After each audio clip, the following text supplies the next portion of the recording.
as he says, and lo, I am with you always.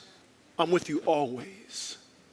How are we going to do this? We're going to do this because we have the power of the presence of God with us to do what it was he has called us to do. See, Caleb believed in the power of the presence of God.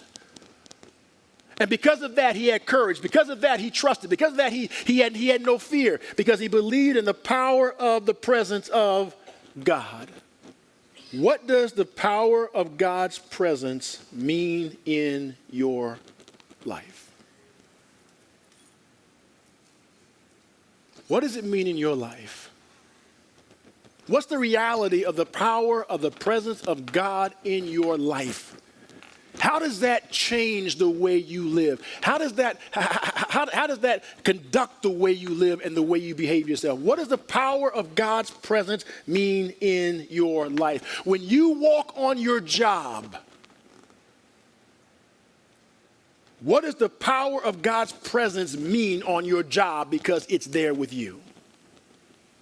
Teachers, on tomorrow morning, when you walk into the classroom, what does the power of God's presence in you do in that classroom? What difference does it make that God's presence is with you when you're doing that? When you go through your neighborhood, what does the power of God's presence do in your neighborhood? This month, last month in August, we gave an evangelistic challenge. Our evangelistic challenge was to ask God how you can serve your neighbor, right? That was a challenge. And so what we did, we extended that for September.